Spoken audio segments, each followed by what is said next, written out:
Багш нартаа энэ өдрийн мэндийг хүргэе. За эхнүүд системээр хүүхдийн хөгжлийн үнэлгээг хэрхэн оруулах зар бичлэгийг та бүхэндээ хөргүүлж байна. За багш нар маань өөрсдийн EST болон TST кодоор нэвтэрч ороод за энэ хүү талбар маань харагдаж байгаа. За энэ хүү талбар дээр маань за төлбөрийн мэдээлэл гэсний доод хэсэгт хүүхд хөгжил гэсэн маань нэмэгдсэн байгаа. За хүүхд хөгжил дээр дараад орохоор за эхлэлийн цэг тогтоох явцын үнэлгээ хувийн албан шийдлээ гэсэн цэцэнд маань нэмэгдэж өгсөн байгаа. За эхлэлийн цэг тогтоох дээр орохоор за тухайн бүлгийн хүүхдүүдийн нэр нь за энэ хүүхдүүдийн үнэлгээг яг ингэж шийдлээд оруулах байдлаар орсон байгаа. За энэ үнэлгээнд дээр болохоор за хавар явж байсан хүүхдүүд дээр бол намар яг гарааны үнэлгээ нь яг хаврын хийсэн А280-аараа хийх боломжтой байдаг учраас багш нар маань энэ дээр за энэ хүүхд маань яг нэмэлт тэмдэгтэй байсан, ерөнхий тэмдэгтэй байсан гэдгийг мэдж байгаа учраас үнэлгээнд байгаа учраас шууд сонгоод оруулах боломжтой.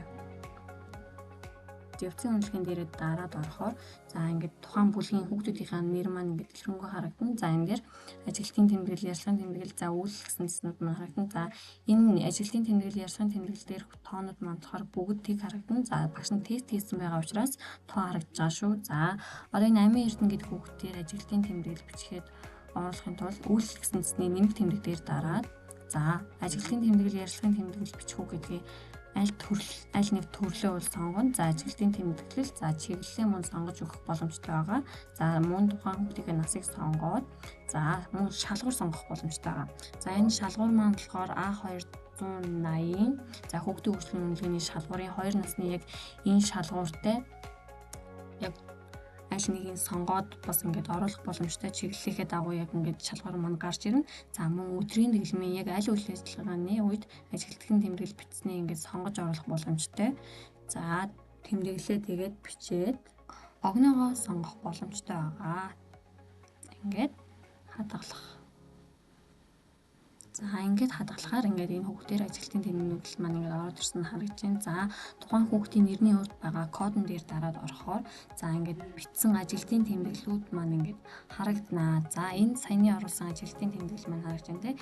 За энэ тэмдэглэлийг устгаж болно мөн засаж болно. За засаж орохдоо болохоор яг ажилтны тэмдэглэлийг бол яг төрөл нь бол ажилтны тэмдэглэлээрээ гэхдээ тухайн он сараа ч юм уу та буруу оруулсан тохиолдолд он сараа ингээд буруу оруулсан тохиолдолд сараа ингээд солих боломжтой. За мөн чиглэлээ бас сонгохгүйгээр оруулж болно. Яг энэ чиглэл биш одоо нэг надад хэвшрэл рүү эднэр гэдэг нэг чиглэл нь өөр ч юм уу одоо нэг аль нэгэнд нь хамаарахгүй байх юм бол ерөнхийдөө бол чиглэлээ бас сонгохгүйгээр за насаа сонгоод за шалгуураа сонгохгүйгээр мөн өдрийн дэглэмийнхаа үйл ажиллагаа ингээд сонгохгүйгээр за ажилтны тэмдэглэлээ өөрчлөөд за мөн бас огноогоо өөрчлөөд за энийг болохоор за өчигдрийн хор оруулъя. Ингээд оруулж болно гэсэн үг. За яг ингээд зүйлийн яг зассан байдлаар бол ингээд харагдаж байна. За энэ маань болохоор ингээд ажилтны тэмдэглэл, ярилцлагын тэмдэглэл ингээд бичиж оруулаад ахаар ингээд яг энэ тэмдэглэлийнхаа дээр тухайн одоо сард яг хэдэн ажилтны тэмдэглэл, ярилцлагын тэмдэглэл бичсэн ингээд тоо маань бас ингээд нэгтгэхэд ингээд хараад явнаа. За мөн энэ хүүхдээр одоо ярилцлагын тэмдэглэл бичихийн тулд дахиад үйлдэлтэн дээр дараад бас төрлөө сонгоод за яг чиглэл нөгөө нэг нас шалгуур авал шууд сонгохгүйгээр яг өдрийн дэглэмийн аль үед би одоо ярилцлагын тэмдэглэл авснаас сонгоод тэмдэглэл дээрээ яг дэлгэрэнгүй бүр оруулж хөрөө шүү.